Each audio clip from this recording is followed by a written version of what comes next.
Hello friends, welcome to my channel speeding Shiksha. Friends, आज की इस वीडियो में हम आरपीएससी असिस्टेंट प्रोफेसर जो कि अक्टूबर 2022 में हुआ था, तो समाजशास्त्र के सेकंड पेपर को हम यहां पर सॉल्व करेंगे। इसके पहले वाली वीडियो में हमने 10 क्वेश्चन को कंप्लीट किया था, तो आज की वीडियो में हम उसके आगे के क्वेश्चन को कंटिन्यू करेंगे। तो फ्रेंड्स, चलिए शुरू करते हैं। क्वेश्चन नंबर 11,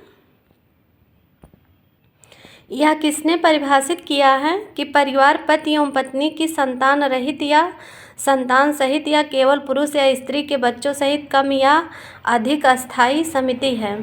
यह किसने परिभाषित किया है कि परिवार पति एवं पत्नी की संतान रहित या संतान सहित या केवल पुरुष या स्त्री के बच्चों सहित कम या अधिक अस्थायी समिति है। तो ये किसका स्टेटमेंट है? ऑप्शन है मजूमदार एवं मदान, अकबर एवं निमकाफ, मैकाइवर एवं पेज एंड बोगार्ट्स। तो ये परिभाषा किसकी है? हमारा आंसर है ऑप्शन नंबर सेकेंड, अकबर निमकाफ ने ये परिवार से संबंधित ये परिभाषा दी है। मैकाइवर को हम लोग देख लेते हैं कि इन्होंने भी परिवार पे काफ़ी स्टेटमेंट दिया है और परिवार के वर्गीकरण पर भी इन्होंने फोकस किया है और इनसे क्वेश्चन एग्जाम में बनते हैं। तो मैकाइवर काफ़ी इम्पॉर्टेंट है, तो इनको भी हम देख लेते हैं कि इन्होंने एक परिभाषा दी थी कि परिवार की इस दृष्टि से कोई उत्पत्ति नहीं हुई है कि मानव जीवन की कभी कोई ऐसी अवस्था थी जिसमें परिवार नहीं पाया जाता था, अथवा कोई दूसरी अवस्था ऐसी थी जिसमें परिवार का उदय हुआ। तो ये परिभाषा मैकाइवर पेज की है और क्वेश्चन के रूप में ये बना है। तो एक बार परिभाषा फिर से सुन लीजिए कि क्या कहते हैं कि परिवार की इस दृष्टि से कोई उत्पत्ति नहीं हुई है कि मानव जीवन की कभी कोई ऐसी अवस्था थी जिसमें परिवार नहीं पाया जाता था, अथवा कोई दूसरी अवस्था ऐसी थी जिसमें परिवार का उदय हुआ। तो ये परिभाषा जो है ये मैकाइवर पेज ने दिया है और क्वेश्चन के फॉर्म में ये बना हुआ है। और मैकाइवर पेज जो हैं एक परिभाषा और देते हैं, मैकाइवर पेज एक परिभाषा और देते हैं परिवार की कि परिवार पर्याप्त निश्चित यौन संबंध द्वारा परिभाषित एक ऐसा समूह है जो बच्चों के जनन व पालन पोषण की व्यवस्था करता है। परिवार पर्याप्त निश्चित यौन संबंध द्वारा परिभाषित एक ऐसा समूह है जो बच्चों के जनन एवं लालन पालन की व्यवस्था करता है। तो ये भी परिवार से संबंधित परिभाषा मैकाइवर पेज ने दिया है। और क्वेश्चन बना है कि परिवार की अस्थायी एवं अस्थायी प्रकृति का उल्लेख किसने किया है? परिवार की अस्थायी एवं अस्थायी प्रकृति का उल्लेख किसने किया है? तो वो भी मैकाइवर एंड पेज ने किया है। और एक क्वेश्चन ये भी बना है कि परिवार की 5 सामान्य और 8 विशिष्ट विशेषताओं का उल्लेख किसने किया है? परिवार की 5 सामान्य विशेषता, परिवार की 5 सामान्य विशेषता और 8 विशिष्ट प्रकार की विशेषता किसने बताई है? तो वो भी मैकाइवर पेज ने बताई है। तो मैकाइवर पेज और ये जो है मैकाइवर पेज जो हैं ये परिवार के 3 प्रकार भी बताते हैं। तो ये भी इम्पॉर्टेंट है कि मैकाइवर पेज जो हैं ये परिवार के 3 प्रकार बताते हैं। तो वो कौन से 3 प्रकार हैं? 3 प्रकार बताते हैं परिवार के। पहला बताते हैं यौन संबंधी प्रकार, दूसरा बताते हैं प्रजनन संबंधी प्रकार और तीसरा बताते हैं पालन पोषण संबंधी प्रकार। तो ये 3 प्रकार मैकाइवर पेज बताते हैं। तो ये काफ़ी इम्पॉर्टेंट है और इनसे क्वेश्चन एग्जाम में बनने की संभावना बराबर रहती है। तो हमारा अगला क्वेश्चन है क्वेश्चन नंबर 12, समाज की निम्नलिखित में से कौन सी विशेषता मैकाइवर एवं पेज द्वारा दी गई परिभाषा पर आधारित नहीं है? इन्होंने समाज की कुछ विशेषताएं बताई हैं, तो इनमें से कौन सा नहीं है? तो पहला है रीतियाँ, कार्यप्रणालियाँ, अधिकार या पारस्परिक संघर्ष। तो इनमें से कौन सा नहीं है? हमारा आंसर होगा ऑप्शन नंबर डी, पारस्परिक संघर्ष। इन्होंने पारस्परिक संघर्ष की बात नहीं की है। तो ये जो रीतियाँ, कार्यप्रणालियाँ या अधिकार हैं ये इनकी एक परिभाषा पूरा दिए हैं, तो उसी परिभाषा में इंक्लूड है ये सारी चीज़ें।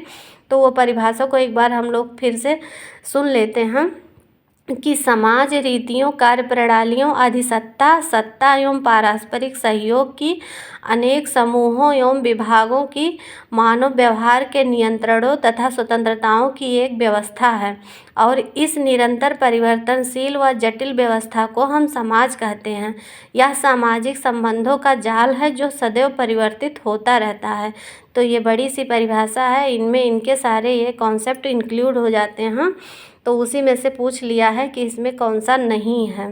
तो एक बार परिभाषा फिर से सुन लीजिए कि समाज रीतियों, कार्यप्रणालियों, अधिसत्ता, सत्ता एवं पारस्परिक सहयोग की अनेक समूहों एवं विभागों की मानव व्यवहार के नियंत्रणों की तथा स्वतंत्रताओं की एक व्यवस्था है और इस निरंतर परिवर्तनशील व जटिल व्यवस्था को हम समाज कहते हैं और यह सामाजिक संबंधों का जाल है।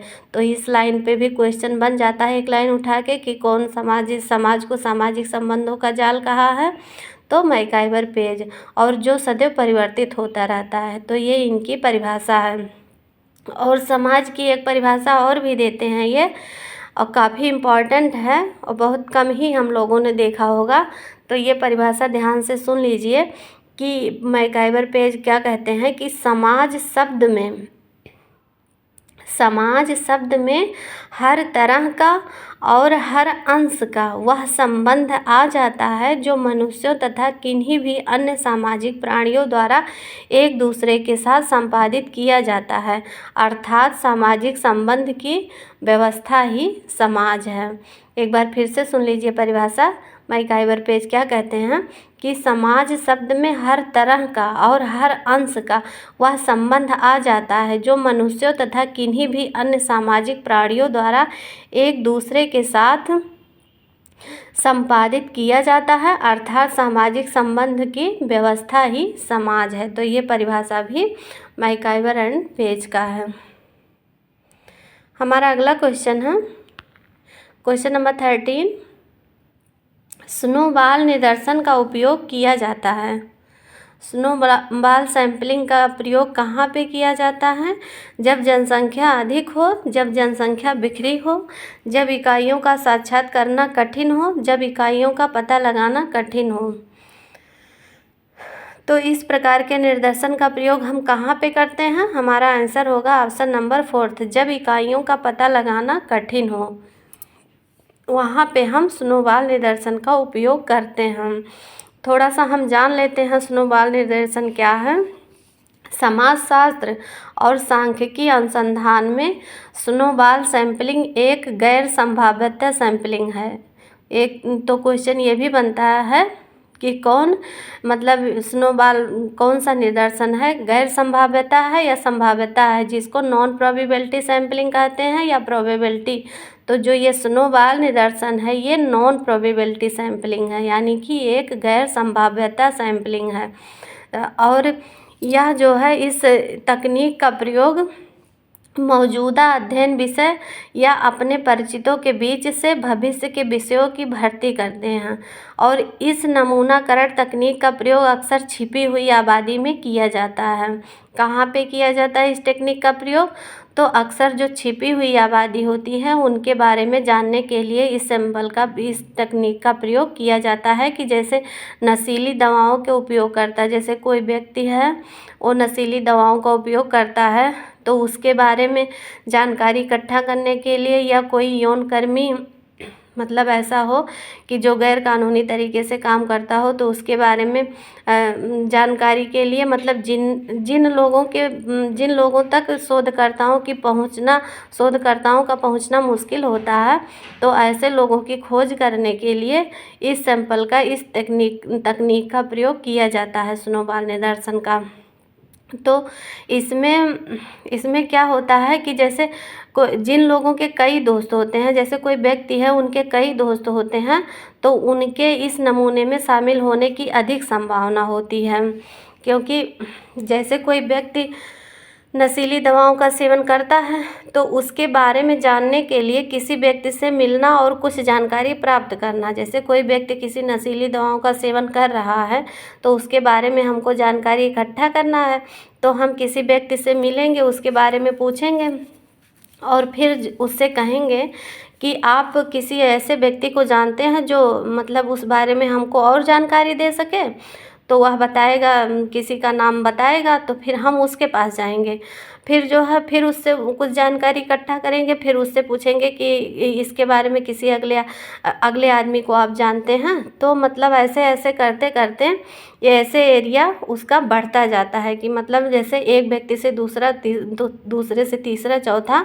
तो जैसे हिमगेद होता है यानी बर्फ़ का गोला होता है, तो एक छोटा टुकड़ा होता है, लेकिन जब वह बर्फ़ में लुढ़कता रहता है तो उसके साथ और सारे बर्फ़ आके चिपक जाते हैं, तो वह गोला जो वह छोटा टुकड़ा जो होता है वह बढ़ता ही जाता है और लास्ट में काफ़ी बड़ा हो जाता है। तो ऐसे इसमें भी, इस सैम्पलिंग में भी हम एक व्यक्ति से शुरू करते हैं और धीरे धीरे उसमें कई व्यक्ति इंक्लूड हो जाते हैं, तो यह व्यक्तियों का सर्किल काफ़ी बड़ा हो जाता है।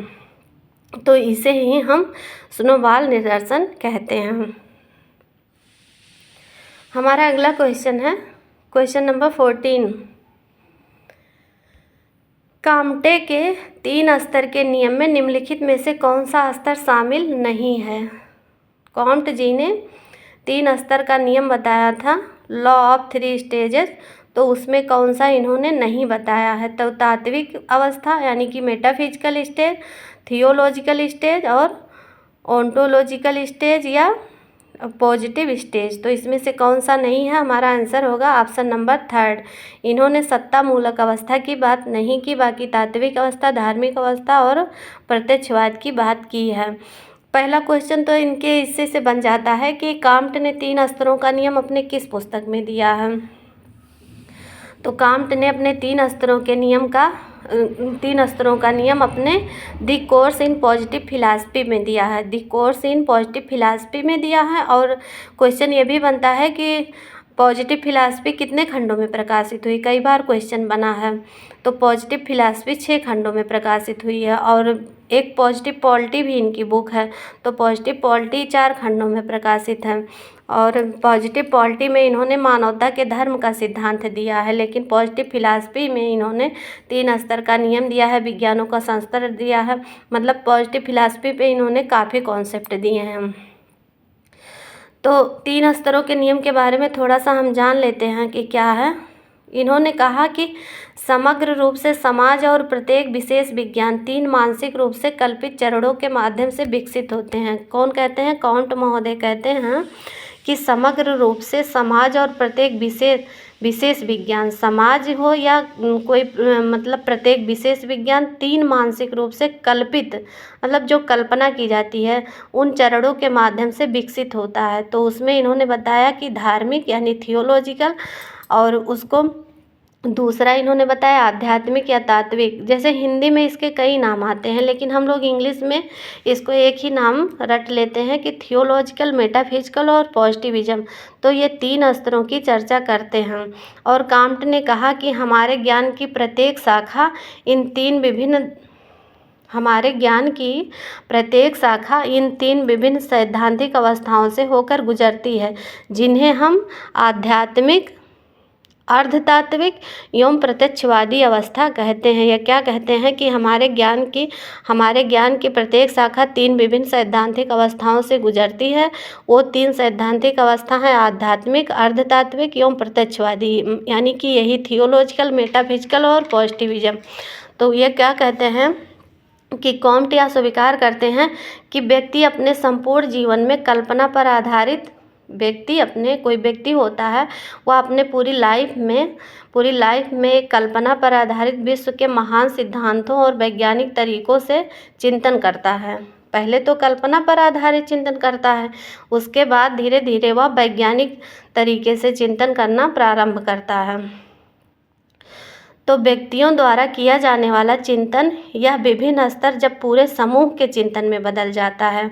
जैसे जब एक व्यक्ति कोई चिंतन करता है तो पहले वह कल्पनात्मक तरीके से करता है, उसके बाद अर्ध कल्पनात्मक तरीके से करता है, उसके बाद वैज्ञानिक तरीके से करता है। लेकिन जब ये व्यक्तियों द्वारा किया जाने वाला चिंतन विभिन्न स्तर जो व्यक्तियों द्वारा चिंतन किया जाता है और जब यह संपूर्ण समाज के चिंतन की एक विशेष पूरे समाज के चिंतन की वो बन जाती है विशेषता, तब उसमें एक विशेष अवस्था का निर्धारण होता है।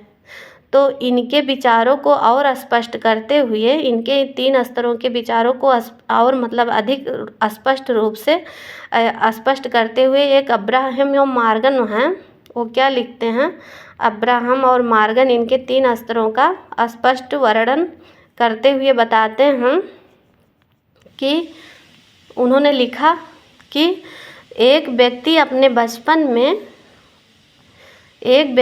बचपन में अधिप्राकृतिक यानी कि सुपर नेचुरल शक्ति के प्रति अंधविश्वास रखता है और उससे भयभीत रहता है। ये कौन स्पष्ट कर रहे हैं? अब्राहम और मॉर्गन। ये कॉम्ट के 3 स्तरों को स्पष्ट करने हेतु ये बताते हैं कि एक व्यक्ति अपने बचपन में अधिप्राकृतिक यानी सुपर नेचुरल शक्ति के प्रति अंधविश्वास रखता है और उससे भयभीत रहता है। और जब वही बच्चा किशोरावस्था में वही व्यक्ति अंधविश्वासों से मुक्त होकर विश्व के सिद्धांतों के आधार पर चिंतन करने लगता है। पहले तो वो जब एक बच्चा रहता है तो बचपन में वह अंधविश्वास रखता है यानी कि सुपर नेचुरल शक्ति में विश्वास करता है, लेकिन जब वही बच्चा किशोरावस्था या एडोलसेंस में पहुंच जाता है तो वह अंधविश्वासों से मुक्त होकर विश्व के सिद्धांतों के आधार पर चिंतन करने लगता है और सामाजिक मूल्यों और नैतिक मापदंडों को स्वीकार करता है। मतलब वैज्ञानिक तरीके से तो चिंतन करता है, लेकिन सामाजिक मूल्यों और नैतिक मापदंडों को भी वह ध्यान में रखता है। और लेकिन जब वही व्यक्ति वृद्धावस्था तक पहुँचते वही व्यक्ति व्यवहारिक हो जाता है और प्रत्यक्षवादी अथवा वैज्ञानिक धरातल पर विचार करने लगता है।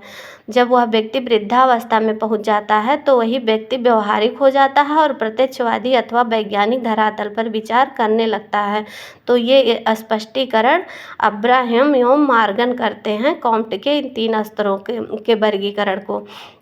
और अब्राहम और मॉर्गन इनके विचारों को और स्पष्ट शब्दों में समझाने का प्रयत्न करते हैं। मतलब और स्पष्ट शब्दों में बताते हैं कि जैसे हम एक व्यक्ति के जीवन को समझने का प्रयत्न करते हैं कि बचपन में व्यक्ति भूत प्रेत परियों या काल्पनिक ईश्वर में विश्वास करता है और वही व्यक्ति युवावस्था में प्रेम संघर्ष आर्थिक राजनीतिक सिद्धांतों के संदर्भ में चिंतन करता है पर भावनात्मक आधार बना रहता है। जब बच्चा रहता है तो वह भूत प्रेत परियों के काल्पनिक कहानियों में विश्वास करता है, लेकिन जब वही बच्चा युवावस्था में पहुंच जाता है तो वह प्रेम संघर्ष आर्थिक राजनीतिक सिद्धांतों के संदर्भ में चिंतन करता है, लेकिन भावात्मक रूप से बना रहता है। तो जब भूत प्रेत या परियों में विश्वास करता है तो इस अवस्था को कॉम्ट थियोलॉजिकल कहते हैं और उसके बाद उस अवस्था को वो थियोलॉजिकल की अवस्था कहते हैं जब कल्पना के द्वारा बच्चा समझता है, सोचता है। और जब वही बच्चा किशोरावस्था में पहुंचता है और आर्थिक राजनीतिक सिद्धांतों के संदर्भ में चिंतन करता है, लेकिन भावनात्मक आधार भी बना रहता है, तो उस अवस्था को मेटाफिजिकल कहते हैं यानी तात्विक अवस्था। मतलब इसमें कुछ विज्ञान के अंश भी मौजूद रहते हैं, कुछ तार्किक रूप में भी सोचता है, लेकिन कुछ भावनात्मक भी आधार रहते हैं, जिसे कॉम्ट अर्ध तात्विक अवस्था कहते हैं कि मतलब कुछ तो वैज्ञानिक सोच रहता है और कुछ जो है भावनात्मक सोच भी रहता है, तो इसको अर्ध तात्विक अवस्था कहते हैं कॉम्ट जी। और वृद्धावस्था में प्रत्येक घटना को व्यक्ति सोच विचार कर ही निर्णय लेता है, तो इसलिए इसे प्रत्यक्षवादी स्तर कह सकते हैं। हमारा अगला क्वेश्चन है क्वेश्चन नंबर 15। निम्न में से आदर्श प्रारूप की एक विशेषता कौन सी है? आदर्श प्रारूप की एक विशेषता कौन है?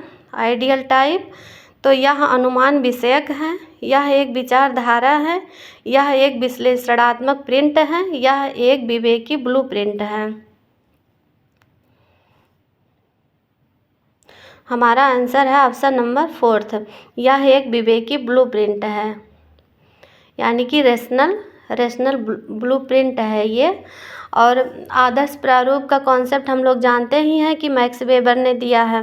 तो मैक्स वेबर के अनुसार आदर्श प्रारूप शब्द का अपना एक विशिष्ट अर्थ है। मैक्स वेबर के अकॉर्डिंग आदर्श प्रारूप शब्द का अपना एक विशिष्ट अर्थ है और इसकी संरचना में कुछ बुनियादी सिद्धांत हैं। तो पहले हम आइडियल को जान लेते हैं, आदर्श को जान लेते हैं कि आदर्श किसे कहते हैं, यानी कि आइडियल किसे कहते हैं।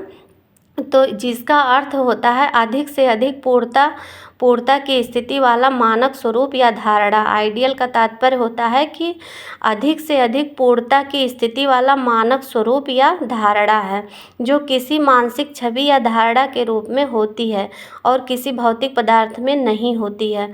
कि मतलब आदर्श का तात्पर्य यह है कि यह किसी मानसिक छवि या धारणा के रूप में होती है, यानी कि दिमाग में जो छवि बनती है या कोई धारणा बनती है तो उस रूप में होती है, किसी भौतिक पदार्थ में नहीं होती है। ये आइडियल जो है कोई भौतिक चीज़ नहीं है कि जिसे हम छू सकें, स्पर्श कर सकें, देख सकें, ऐसा कुछ नहीं है, बल्कि ये दिमाग में बनने वाली छवि या धारणा होती है। तो किसी संदर्भ में आपका आदर्श वह व्यक्ति या वस्तु होगी जो आपको उस संदर्भ में सर्वोत्तम उदाहरण लगे। किसी संदर्भ में आपका कोई आदर्श व कोई व्यक्ति हो या वस्तु होगी जो आपकी इस संदर्भ में सर्वोत्तम उदाहरण लगे। जैसे हम ही लोग हैं, किसी को अपना आइडियल मान लेते हैं, कोई आदर्श मान लेते हैं, तो वह चाहे कोई आदर्श हो, मतलब कोई मापदंड हो, विचारधारा हो, या कोई व्यक्ति हो या कोई वस्तु ही हो, तो वह हमारा आइडियल बन जाता है जो सबसे सर्वोत्तम होता है, जो सर्वोत्तम उदाहरण होता है। और टाइप किसे कहते हैं, प्रारूप किसे कहते हैं, तो प्रारूप के बारे में बताते हैं कि जिसका अर्थ कोई प्रकार, मतलब कोई प्रकार, वर्ग अथवा समूह जिसे अपनी खास विशेषता के कारण अन्य वर्गों से अलग रखा जा सके। टाइप या प्रारूप क्या है कि जिसका अर्थ कोई प्रकार, वर्ग या समूह जिसे अपनी खास विशेषता के कारण अन्य वर्गों से अलग रखा जा सके।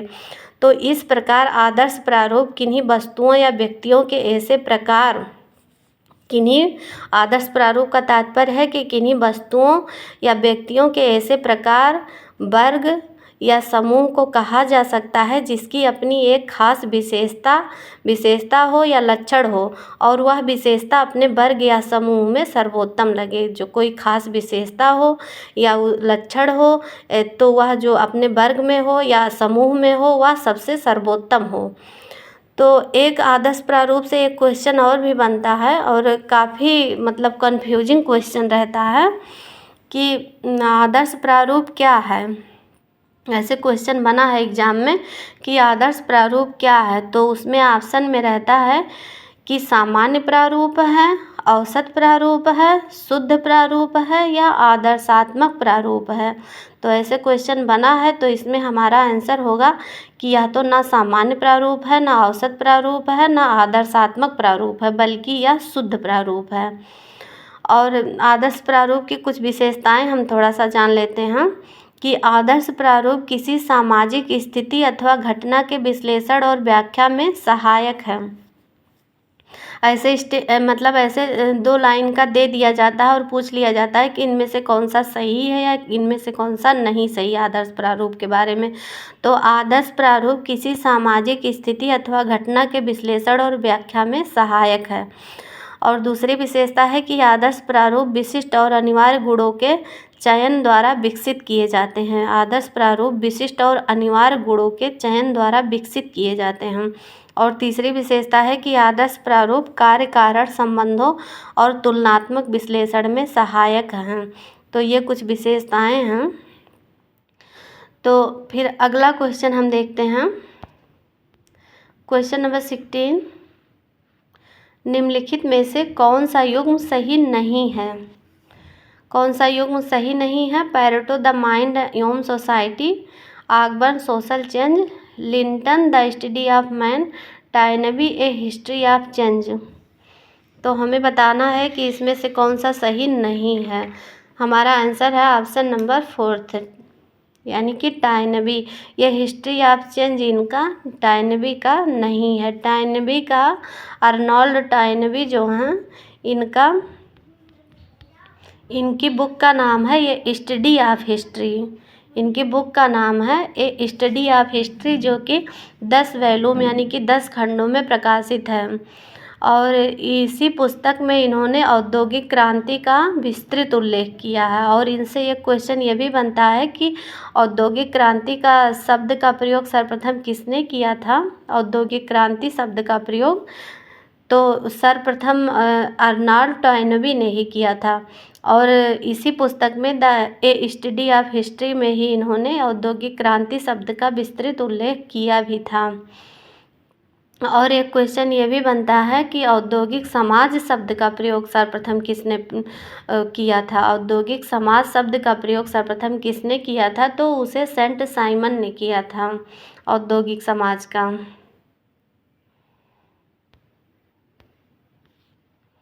क्वेश्चन नंबर 17,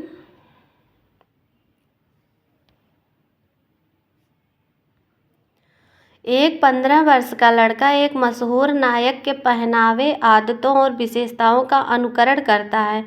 समायोजन का यह तरीका क्या कहलाता है। प्रक्षेपण, तादात्म्यीकरण, प्रतिगमन या युक्तिकरण। एक 15 वर्ष का लड़का मशहूर नायक के पहनावे, आदतों और विशेषताओं का अनुकरण करता है, तो समायोजन का यह तरीका क्या कहलाता है। हमारा आंसर होगा ऑप्शन नंबर सेकंड, तादात्म्यीकरण यानी कि आइडेंटिफिकेशन कहा जाएगा। हमारा अगला क्वेश्चन है क्वेश्चन नंबर 18, कोहलबर्ग के नैतिकता विकास के सिद्धांत के अनुसार कौन से स्तर पर बालक आज्ञा का पालन करते हैं, क्योंकि प्रौढ़ उन्हें आज्ञा पालन के लिए कहते हैं। तो व्यक्ति के नैतिक निर्णय दंड के डर पर आधारित होते हैं, तो उसको हम क्या कहते हैं कि जो कोहलबर्ग ने जो नैतिकता के विकास का सिद्धांत दिया है, तो वो पूछते हैं कि कौन से स्तर पर जो बालक होता है वह आज्ञा का पालन तो करता है, लेकिन उन्हें बड़े लोग उन्हें आज्ञा पालन करने के लिए कहते हैं। और वो जो है नैतिक निर्णय लेते हैं वह दंड के डर पर होता है। तो वह कौन सी ऐसी अवस्था है। पश्च परंपरागत यानी पोस्ट कन्वेंशनल, या कॉन्वेंशनल परंपरागत, या प्री कॉन्वेंशनल पूर्व परंपरागत, या इंटरमीडिएट मध्यवर्ती। हमारा आंसर है ऑप्शन नंबर थर्ड, पूर्व परंपरागत। ये क्वेश्चन लॉरेंस कोहलबर्ग से, इसमें हमने देखा कि आरपीएससी पीजीटी हो चाहे आरपीएससी असिस्टेंट प्रोफेसर हो, तो एक क्वेश्चन इनसे बनता है। और अक्सर जो है या तो हम तुक्का मार के सही कर लें या गलत कर लें, या मतलब इसको हम समझ नहीं पाते, लेकिन एक क्वेश्चन इनसे बनता है। तो आज हम इनको स्पष्ट करने की कोशिश करेंगे कि ताकि हम आगे से अगर क्वेश्चन बने तो हम सही कर सकें। तो हम जान लेते हैं कि इनका क्या है नैतिकता का सिद्धांत और कितने स्टेज बताए हैं और किस स्टेज पर ये कौन कौन सी बातों को इन्होंने बताया है। तो लॉरेंस कोहलबर्ग का नैतिकता का सिद्धांत ये जो है ये अमेरिका के मनोविज्ञानी थे। कहाँ के? अमेरिका के मनोविज्ञानी थे। और ये नैतिकता के 3 स्तर बताते हैं। ये नैतिकता के 3 स्तर बताते हैं और इन 3 स्तरों के 2-2 उप स्तर बताते हैं। इन 3 स्तरों के 2-2 उप स्तर बताते हैं। तो इस हिसाब से इनके 6 स्तर हो जाते हैं। नैतिकता के सिद्धांत के 6 स्तर हो जाते हैं। तो बाय द वे क्वेश्चन में पूछ ले कि इनके लॉरेंस कोहलबर्ग के नैतिकता के सिद्धांत के कितने स्तर हैं, तो अगर ऑप्शन में 3 नहीं है 6 है तो हम 6 ही करेंगे, सही करेंगे। और यदि अगर उप स्तर पूछ लेता है तो 3 नहीं करेंगे, 6 मानेंगे। 3 उप स्तर अगर उप स्तर पूछता है, और अगर स्तर पूछता है तो 3 है तो 3 टिक करेंगे, नहीं तो अगर 3 ऑप्शन में नहीं है तो 6 स्तर मानेंगे। क्योंकि 3 स्तर तो इन्होंने माना, लेकिन उसके 3 के इन्होंने 2-2 पार्ट में डिवाइड किया है। तो इसमें इन्होंने पहला जो स्तर है इनका पहला, जिसे प्राक रूढ़िगत नैतिकता का स्तर कहा जाता है या पूर्व परंपरागत अवस्था कहा जाता है। तो हिंदी में कई नाम बदल के देते हैं। इंग्लिश में हम लोग देखेंगे कि प्री कन्वेंशनल स्टेज। तो जो यहाँ पर है पूर्व परंपरागत अवस्था, जो यहाँ पर है प्री कन्वेंशनल, तो इसको हिंदी में प्राक रूढ़िगत नैतिकता का स्तर या पूर्व परंपरागत अवस्था भी कहा जाता है। और यह 4 से 10 वर्ष तक चलती है, 4 वर्ष से 10 वर्ष तक चलती है। तो इस अवस्था में जब बच्चा होता है तो नैतिकता उसमें शून्य होती है। प्री कन्वेंशनल स्टेज में नैतिकता एकदम शून्य होती है, क्योंकि 4 से 10 वर्ष का बच्चा क्या कोई नैतिकता का क्या ही कोई पालन कर पाएगा, तो उसमें नैतिकता शून्य होती है और बच्चे को सही गलत के बारे में पता नहीं होता है। तो इस अवस्था में नैतिक तर्कड़ा दूसरों के मानकों के अनुसार होती है। जो भी बच्चा नैतिकता का पालन करता है तो वह दूसरों के मानकों के अनुसार होती है। तो ये जो पूर्व परंपरागत अवस्था है, इसके दो उप स्तर में इन्होंने बांटकर उसका अध्ययन किया। तो पहला स्तर है दंड एवं आज्ञा पालन उन्मुक्ता। दंड एवं आज्ञा पालन उन्मुक्ता यानी पनिशमेंट एंड ओबीडियंस। और तो पनिशमेंट एंड ओबीडियंस में क्या करता है बच्चा कि इसमें बच्चे की नैतिकता सजा और आज्ञा पर निर्भर होता है। इसमें दंड और एवं आज्ञा पालन की उन्मुक्ता की अवस्था में क्या होता है कि बच्चे की जो नैतिकता होती है वह सजा या आज्ञा पालन पे, यानी कि बच्चा डरता है कि अगर यदि घर में कोई मेहमान आता है तो बच्चे को ये डर रहता है कि अगर हम उसके साथ अच्छा बिहेवियर नहीं करेंगे, उसके पैर नहीं छुएंगे तो हमको मम्मी पापा से डांट पड़ेगी या मार पड़ेगी। तो उस डर से वह बच्चा उन लोगों के साथ अच्छा व्यवहार करता है। तो ये जो है दंड एवं आज्ञा पालन उन्मुक्ता होता है ये अवस्था। और दूसरी अवस्था बताते हैं साधनात्मक सापेक्षता तथा उन्मुक्ता। साधनात्मक सापेक्षता तथा उन्मुक्ता अवस्था, इसे अहंकार की अवस्था भी कहा जाता है, यानी इंस्ट्रूमेंटल रिलेटिविटीज इंडिविजुअलिज्म। इंस्ट्रूमेंटल रिलेटिविटीज इंडिविजुअलिज्म, इसे साधनात्मक सापेक्षता तथा उन्मुक्ता कहा जाता है। तो इसमें जो है बच्चा क्या करता है कि जैसे को तैसे के साथ व्यवहार करता है, यानी कि जैसे अगर कोई बच्चा उसे मार देता है तो वह भी उसे खींच के मार ही देता है, क्योंकि जैसे के साथ तैसा व्यवहार करता है। तो ये जो दो उप स्तर थे ये पूर्व परंपरागत यानी प्री कन्वेंशनल स्टेज था। तो उसी में ये क्वेश्चन बना है कि प्रौढ़ उन्हें आज्ञा पालन के लिए कहते हैं। तो व्यक्ति के नैतिक निर्णय दंड एवं डर के उस पर आधारित होता है। तो यह कौन सी अवस्था में होता है? तो प्री कन्वेंशनल अवस्था में होता है। प्री कन्वेंशनल के 2 स्तर बताए गए हैं, एक दंड एवं आज्ञा पालन उन्मुक्ता और दूसरा साधनात्मक सापेक्षता तथा उन्मुक्ता। तो ये 2 उप स्तर हैं, जिसमें पहला जो स्तर है दंड एवं आज्ञा पालन, तो वही ये क्वेश्चन में बना है कि प्रौढ़ उन्हें कहते हैं कि ऐसा करो नहीं तो तुमको दंड मिलेगा। अच्छा, अब अगला हम देख लेते हैं इनका दूसरा स्टेज। तो दूसरा स्टेज में ये रूढ़िगत नैतिकता का स्तर बताते हैं, यानी कन्वेंशनल स्टेज, जिसे परंपरागत अवस्था कहते हैं। यह ऑप्शन में है यहाँ कन्वेंशनल, ये परंपरागत। तो ये दूसरी अवस्था है जिसको रूढ़िगत नैतिकता का स्तर भी कहा जाता है और परंपरागत अवस्था भी कहा जाता है या कन्वेंशनल स्टेज कहा जाता है। तो कन्वेंशनल स्टेज जो होता है यह 10 से 13 साल तक चलता है। तो इसको भी हम जान लेते हैं क्योंकि इस पे भी क्वेश्चन बना है एग्जाम में। तो कन्वेंशनल स्टेज 10 से 13 साल की अवस्था होती है, 10 से 13 साल की अवस्था होती है। और इस अवस्था में बच्चा दूसरे लोगों के मानकों को अपने अंदर समावेशित कर लेता है तथा उसी के अकॉर्डिंग सही गलत का निर्णय करता है। मतलब इसमें जो है कन्वेंशनल अवस्था में यानी परंपरागत अवस्था में बच्चा जो है दूसरे लोगों के मानकों को अपने अंदर समावेशित कर लेता है और जो जैसे दूसरे लोग करते हैं उसी के हिसाब से वह सही गलत का निर्णय करता है कि सही क्या है और गलत क्या है, वह दूसरों को देखकर करता है। तो इसके भी 2 स्तर बताते हैं, कन्वेंशनल के कोहलबर्ग 2 स्तर बताते हैं। पहला बताते हैं प्रशंसा की अवस्था या अच्छा लड़का या अच्छी लड़की बनने की उन्मुक्ता। पहला बताते हैं कि प्रशंसा की अवस्था या अच्छा लड़का या अच्छी लड़की बनने की उन्मुक्ता।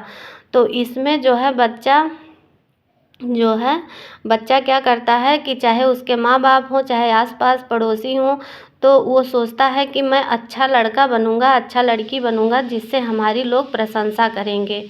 तो उसमें ऐसी भावना पाई जाती है। परंपरागत अवस्था यानी कन्वेंशनल की पहला स्टेज जो बताते हैं, अच्छा लड़का एवं अच्छा लड़की बनने की जिज्ञासा होती है बच्चे में। और दूसरी अवस्था कोहलबर्ग बताते हैं कि कानून एवं व्यवस्था उन्मुखता। दूसरी अवस्था बताते हैं कानून एवं व्यवस्था उन्मुखता, यानी कि law and order orientation. Law and order orientation, तो इसमें जो है सामाजिक व्यवस्था के प्रति बच्चे का सम्मान रहता है कि मतलब जो समाज की व्यवस्था है जैसे है, उस समाज की व्यवस्था को हम उसी के अनुसार उसका पालन करेंगे। तो इस अवस्था में बालक समाज को केवल इसलिए महत्वपूर्ण मानता है कि वह उसकी प्रशंसा करता है। इसलिए मानता है कि जब हम समाज में अच्छा काम करेंगे तब समाज हमारी प्रशंसा करेगा। और इनका तीसरी अवस्था लॉरेंस कोहलबर्ग का उत्तर परंपरागत अवस्था, यानी कि pre conventional post conventional stage, जो इनका ये है यहाँ पे पश्च परंपरागत। तो इस पे भी क्वेश्चन बना है, इसके पहले RPSC एग्जाम में पश्च परंपरागत अवस्था पर भी क्वेश्चन बना है। तो उत्तर परंपरागत अवस्था ये 13 वर्ष से अधिक तक ये पाई जाती है। पोस्ट कन्वेंशनल स्टेज जो है वह 13 वर्ष से अधिक पाई जाती है। तो इसके भी 2 उप स्तर बताए हैं। तो पहला स्तर बताते हैं कोहलबर्ग कि समाज के साथ संबंध है, यह सामाजिक नियमों के पालन हेतु व सामाजिक संबंधों को बनाए रखने हेतु समाज के प्रति अच्छा कार्य करता है। ये जो बच्चा पहला स्टेज बताते हैं उत्तर परंपरागत अवस्था का पहला स्टेज बताते हैं कि समाज के साथ संबंध, यानी कि इसमें जो सामाजिक नियमों के पालन हेतु व सामाजिक संबंधों को बनाए रखने हेतु समाज के प्रति बच्चा अच्छा आचरण करता है। और दूसरा स्टेज बताते हैं सार्वभौमिक संबंध। सार्वभौमिक संबंध, इस अवस्था में बालक विवेक का प्रयोग करता है और कुछ नियम अपने आप से भी बनाता व देखता है कि यह नियम समाज में अच्छा है या खराब। इस अवस्था में बालक अपने मन से भी कार्य करता है, क्योंकि इसमें बच्चा काफ़ी बड़ा हो जाता है। या 13 वर्ष के बाद की अवस्था है पोस्ट कन्वेंशनल, या 13 वर्ष के बाद की अवस्था है। तो इसमें समाज के साथ संबंध इसलिए बनाता है कि सामाजिक नियमों के पालन हेतु व सामाजिक संबंधों को जैसे कि बनाए रखे, जिससे कि समाज जो है उसे अच्छा समझ सके, समाज के प्रति अच्छा कार्य करता है इसलिए। और दूसरी स्टेज में सार्वभौमिक संबंध होते हैं। तो इस अवस्था में बालक अपने दिमाग का प्रयोग करता है और कुछ ऐसे नियम भी अपने आप से बना लेता है और उस नियम को फॉलो करता है और देखता है कि यह नियम समाज में अच्छा है या खराब है। तो उस अवस्था से वह अपने आप में परिवर्तन करता है। अब हमारा अगला क्वेश्चन है क्वेश्चन नंबर 19। मार्क्स के द्वंद्वात्मक भौतिकवाद की विशेषता नहीं है। पूर्ण समग्रता, संघर्ष एवं द्वंद्ववाद, विचार एवं द्वंद्ववाद, भौतिक निर्णायकवाद। तो इसमें से मार्क्स के द्वंद्वात्मक भौतिकवाद की विशेषता कौन सी नहीं है? हमारा आंसर है विचार एवं द्वंद्ववाद। तो ये जो है विचार एवं द्वंद्ववाद, ये विचारों में द्वंद्व की बात कार्ल मार्क्स नहीं करते हैं। तो कार्ल मार्क्स नहीं करते हैं, विचारों में द्वंद्व की बात कौन करते हैं? तो इनके जो गुरु हैं गुरु से ही इन्होंने द्वंद्ववाद का कॉन्सेप्ट लिया था। द्वंद्ववाद का कॉन्सेप्ट लेकर इन्होंने भौतिक द्वंद्ववाद का कॉन्सेप्ट कार्ल मार्क्स ने दिया था। तो हीगल ने विचारों में द्वंद्व की बात किया है। तो हीगल के द्वंद्ववाद को हम देख लेते हैं, क्योंकि इनका कई बार एग्जाम में क्वेश्चन बना है।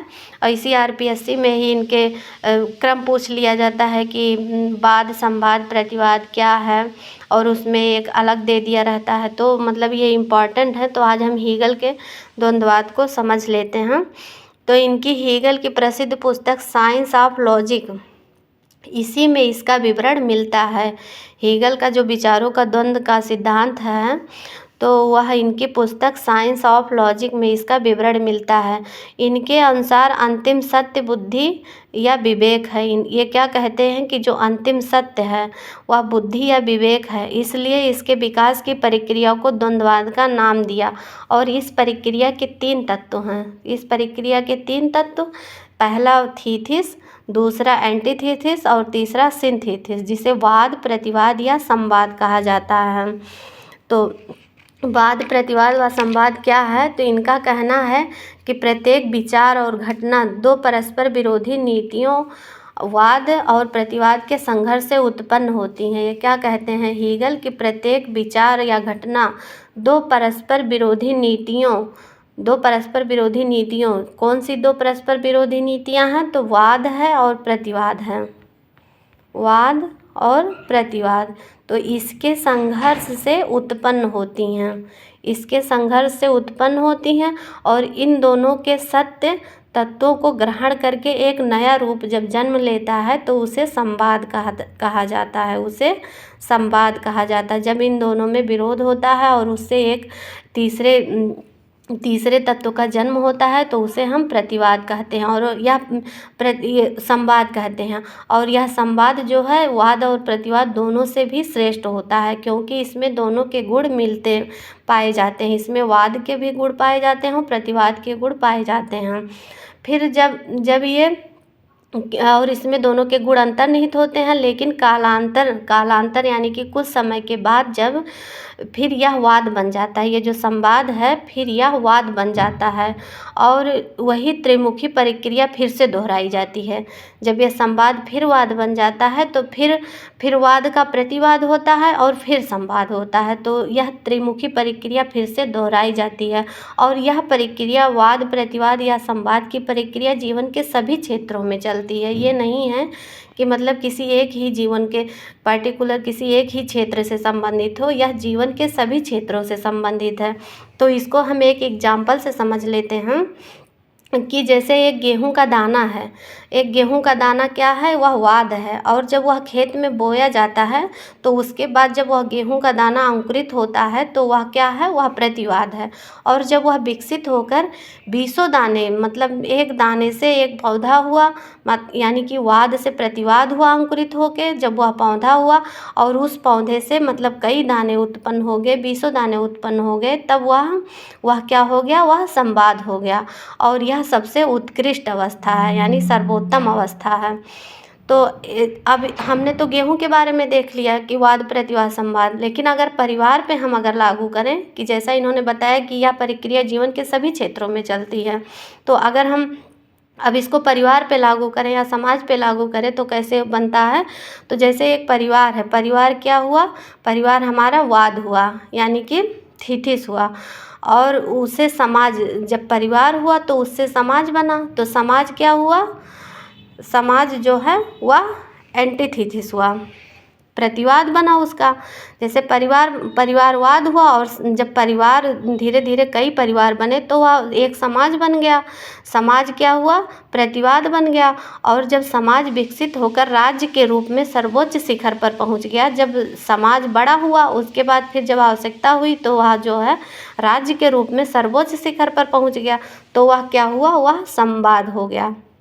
तो जो ये संवाद है यह उत्कृष्ट अवस्था है, यह विशेष अवस्था है, क्योंकि इसमें वाद और प्रतिवाद के दोनों गुण पाए जाते हैं। अर्थात परिवार वाद के रूप में मनुष्य की सारी आवश्यकताएं नहीं पूरी कर सकता था। परिवार जो था वाद के रूप में, यानी थीसिस के रूप में मनुष्य की सारी आवश्यकताएं नहीं पूरी कर सकता था, इसलिए उसका प्रतिवाद बना, यानी कि थीसिस का एंटीथीसिस बना प्रतिवाद के रूप में। तब समाज की उत्पत्ति हुई, तो समाज में जो हुआ प्रतिस्पर्धा हुआ, संघर्ष हुआ। समाज जो था वह उसमें प्रतिस्पर्धा तथा संघर्ष पर आधारित था समाज। तो जब समाज प्रतिस्पर्धा और संघर्ष पर आधारित होता है तो अतः जीवन को अच्छा और सुखमय बनाने के लिए संवाद के रूप में राज्य का जन्म होता है। तो इसे परिवार तथा समाज दोनों के गुण इसमें पाए जाते हैं राज्य में। तो यही इनकी थीसिस, एंटीथीसिस और सिंथेसिस की प्रक्रिया है। हीगल के वाद, प्रतिवाद और संवाद की यह प्रक्रिया जीवन के सभी क्षेत्रों में देखने को मिलती है और यह प्रक्रिया बार बार दोहराई जाती है। हमारा अगला क्वेश्चन है क्वेश्चन नंबर 20। सामाजिक स्थितिकी व सामाजिक गत्यात्मकता का संबोध किसने दिया? Social statics and social dynamics का कॉन्सेप्ट किसका है? Alex इंकल्स, Auguste Comte, email Durkheim या मैक्स वेबर? हमारा आंसर है ऑप्शन नंबर सेकंड। ये कॉन्सेप्ट जो है ये अगस्त कॉम्ट का है। इन्होंने सामाजिक स्थितिकी और सामाजिक गतिकी की अवधारणा, एक क्वेश्चन ये भी तो बन जाता है कि सामाजिक स्थितिकी और सामाजिक गतिकी की अवधारणा इन्होंने किस पुस्तक में दिया है? तो इन्होंने पॉजिटिव फिलॉसफी में दिया है, जो कि 1830 से 1842 के बीच में 6 खंडों में यह प्रकाशित हुई है। और सोशल स्टैटिक्स किसे कहते हैं? सोशल स्टैटिक्स किसे कहते हैं? तो ये जो है यह समाज की संरचना को प्रदर्शित करता है। सोशल स्टैटिक्स जो है ये समाज की संरचना, यानी जो समाज का स्ट्रक्चर होता है उसको यह प्रदर्शित करता है। अर्थात यह समाज के अंगों की क्रमबद्धता है, जो समाज का स्ट्रक्चर ढांचा बना हुआ होता है जो क्रमबद्ध तरीके से, तो यह सोशल स्टैटिक्स उसी को रिप्रेजेंट करता है। और इनका सोशल डायनेमिक्स जो है यानी सामाजिक गतिकी, तो यह समाज के अंगों की क्रियाशीलता को प्रदर्शित करता है, यानी कि जो समाज का क्रमबद्ध ढांचा है विभिन्न अंगों से मिलकर बना हुआ है, तो जब ये विभिन्न अंग अपने यथावत कार्य को करते रहते हैं तो उन कार्य को जो प्रदर्शित करता है उसे प्रकार्य कहा जाता है। तो ये जो है ये इसे सोशल डायनेमिक्स कहा अगस्त कॉम्ट ने। तो फ्रेंड्स, इसी के साथ आज की वीडियो को हम समाप्त करते हैं। यदि आपका कोई सुझाव हो, कुछ बताने या समझाने में कुछ कमियां रह जाती हों, तो उसका भी आप सुझाव हमको कमेंट सेक्शन में दे सकते हैं। तो फ्रेंड्स, हमारी वीडियो अगर पसंद आए तो आप हमारी वीडियो को लाइक ज़रूर करिए और शेयर कर दिया करिए और चैनल को सब्सक्राइब ज़रूर कर लिया करिए।